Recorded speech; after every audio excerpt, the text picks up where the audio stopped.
Managsuong babaye nga nanag-edad og 14 ug 17 anyos mireklamong gihilabtan sa makadaghang higayon sa kapuyo sa ilang apohan.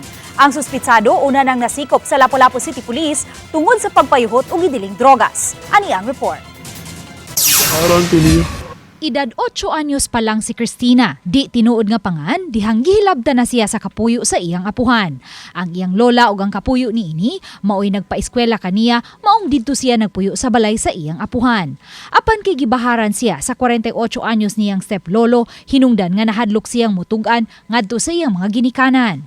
Matod ni Christina, makadaghang higayon na siyang mipauli sa ilang balay aron makalikay nga mahilabtan na usab sa sospek. Apan sa gihapon, pabalikon siya sa iyang mga ginikanan sa balay sa iyang lola. Pagsungkog pa ako, pagsungkog kuan, pabalik ito sa akong mami. Para makasipot ako magpapa sa gasto sa pag-skillan ako. Sila may nagpa-skillan ako. Manang ato ko babay, isa kong papa niya. Po ka ba akong mamagpapa na mo na mahitabo na ko. Ang pait nga kasinatian ni Christina, nagpadayon hangtod karon nga nag-edad na siya og 14 anyos. Katapusan siyang gihilabtan ni adtong Enero 9 ug dinhi na siya nakaangkon og kaisog nga itugan ang gihimo sa iyang step-lolo ngadto sa iyang mga ginikanan. Kapoy na kay problema, bugat na kay sigda. Siya ko gilak tagadlaw sa gunahon na tagagabi. Mano ni istorya na ako sa akong papa.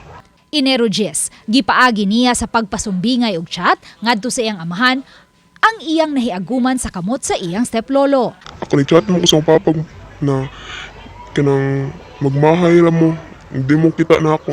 Ako silang gipan na. Kay usa ko mo istorya kanang wala na ko. Kay mo na mauwa ko. Sa akong nahitabo. Lugan lagi siya na ako nga, kadadlaw ko na siya masighila ko, naglain akong pamati o mga pamitong ako lagi siyang gikuha dito. Apan dili lang di ay si Christina ang nabiktima sa kapuyo sa iyang apuhan, kundi hasta usab di ay ang iyang 17 anyos nga magwang nga si Michelle di tinuod nga pangan. Matod ni Michelle, edad 15 anyos siya dihang nahilabtan usab siya sa suspetsado, matag higayon nga patabangon siya didto sa balay sa iyang lola ug hatagan og baon. Sama kang Christina, gibaharan usab siya, busag gitago usab niya ang hitabo sa ilang mga ginikanan. Nisumbong mo po siya na ako nga. Pareha sa tati, natog.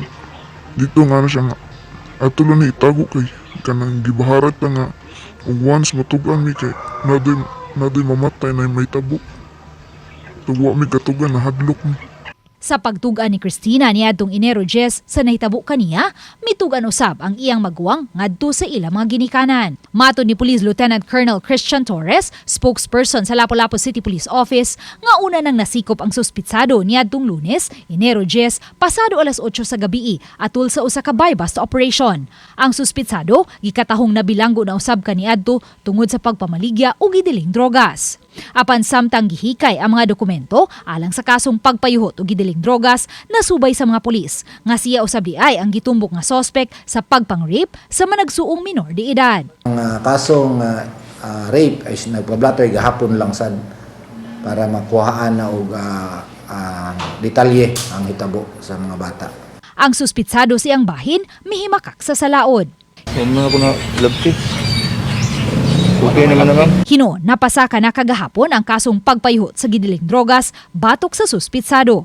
Uban ni Marlon Melgazo, Luan Mirondina, Balitang Bisdak.